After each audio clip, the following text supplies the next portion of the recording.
উন্নয়ন বঞ্চনা আর বৈষম্যের শিকার বিভাগীয় শহর খুলনা।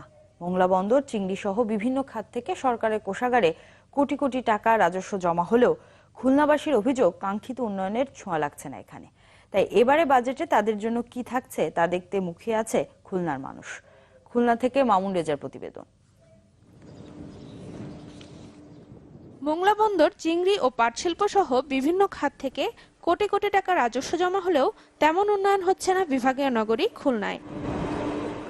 গ্যাস সরবরাহের জন্য দুটি প্রকল্পের কাজ শুরু হয় 2006 সালে, কিন্তু সঞ্চালন পাইপলাইন বসানোর কাজ শুরু হলেও বিতরণ লাইনের কাজ চলছে ধীরগতিতে। এছাড়া আসন্ন বাজেটে খানজাহান আলী বিমানবন্দর নির্মাণ, আইটি ভিলেজ ও কৃষি বিদ্যালয় স্থাপন, সুন্দরবন রক্ষা সহ 18টি খাতে অর্থ বরাদ্দের দাবিতে আন্দোলন করছে খুলনা উন্নয়ন সংগ্রাম কমিটি। এই মুহূর্তে আমাদের দরকার বিমানবন্দর, খুলনা খানজাহান আলী বিমানবন্দর দ্রুত শুরু করা কাজ, আমাদের খুলনায় দ্রুত গ্যাস সরবরাহ করা, আমাদের খুলনা মোংলা রেল লাইনের কাজটা দ্রুত শুরু করা।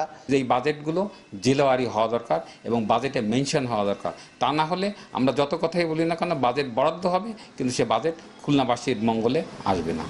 মোংলা বন্দরের উন্নয়নেও মেলে না প্রত্যাশিত বরাদ্দ। অর্থ বরাদ্দ না থাকায় চালু করা যাচ্ছে না দীর্ঘদিন ধরে বন্ধ নিউজ প্রিন্ট মিল, হার্ডবোর্ড মিল এবং দাদা ম্যাচ ফ্যাক্টরি। এছাড়া textile village, river view park, cadet college, marine academy নির্মাণের দাবিও জানিয়েছেন খুলনাবাসী। আধুনিক পর্যায়ে মোংলা বন্দর দৈনন্দিন কাজ করার জন্য যেগুলি দরকার, ইকুইপমেন্টস দরকার, আমাদের ভাসমান ক্রেন, আমাদের রেগুলার যে ক্রেনগুলি বিকল হয়ে আছে এই ক্রেনগুলি স্থাপন করা, সমস্ত কাজগুলি বাজেটে বরাদ্দ রেখে দ্রুত সেই কাজগুলি শুরু করা দরকার। খুলনার অধিকাংশ কারখানাগুলো বন্ধ, সুতরাং এই কারখানাগুলো চালুর জন্য বাজেটে বরাদ্দ প্রয়োজন।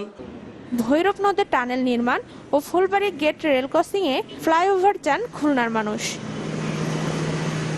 Desk report, channel 24।